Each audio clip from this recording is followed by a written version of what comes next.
नमस्कार दोस्तों, ये कहा जाता है कि मनुष्य अपने ही कर्मों का फल पाता है। कर्म ही मनुष्य को कैसे फल देता है?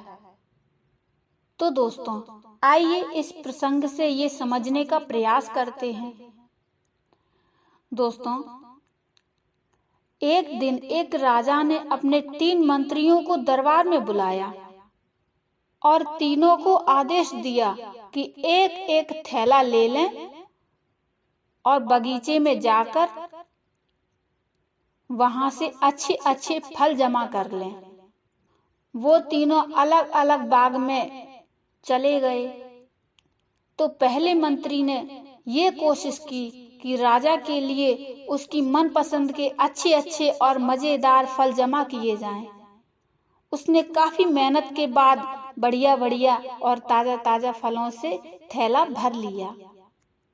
दूसरे मंत्री ने ये सोचा कि राजा हर फल का परीक्षण तो करेंगे नहीं, इसलिए उसने जल्दी जल्दी थैला भरने में ताजा, कच्चे, गले, सड़े फल भी थैले में भर लिए। उसने ये नहीं देखा कि फल अच्छे हैं कि खराब हैं, उसने सारे फल भर लिए। और तीसरे मंत्री ने क्या किया? तीसरे मंत्री ने सोचा कि राजा की नजर तो सिर्फ भरे हुए थैले पर होगी, वो खोलकर नहीं देखेगा कि इसमें क्या भरा है। तो उसने समय बचाने के लिए जल्दी जल्दी उसमें घास और पत्ते भर लिए और वक्त बचा लिया। तो दूसरे दिन राजा ने तीनों मंत्रियों को उनके थैले समेत दरबार में बुलाया और उनके थैले खोलकर भी नहीं देखे और आदेश दे दिया कि तीनों को उनके थैलों समेत दूर स्थान के एक जेल में 15 दिन के लिए कैद कर दिया जाए। अब जेल में उनके पास खाने पीने को कुछ भी नहीं था सिवाय उन फलों से भरे थैलों के। उनके पास केवल वो थैले ही थे। तो जिस मंत्री ने अच्छे अच्छे फल जमा किए थे वो तो मजे से खाता रहा और 15 दिन उसने गुजार दिए।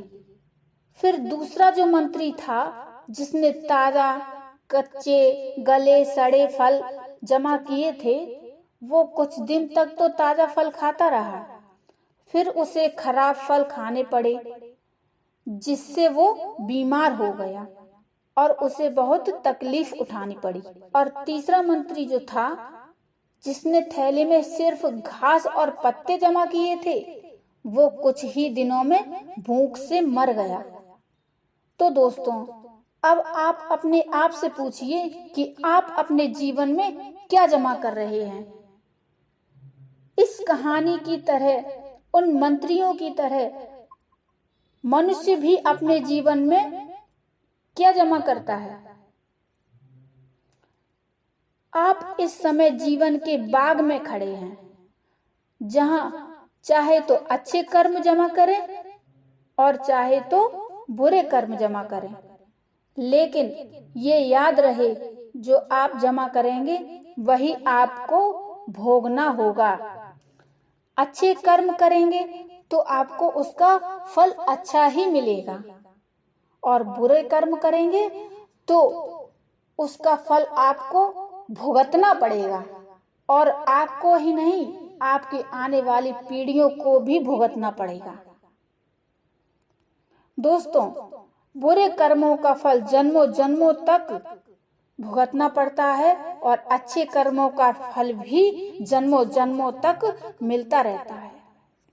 आप जैसे कर्म करोगे आपको जन्मों जन्मों तक काम आएगा। आप अच्छे कर्म करोगे तो आपके वो अच्छे कर्म जन्मों जन्मों तक काम आएंगे।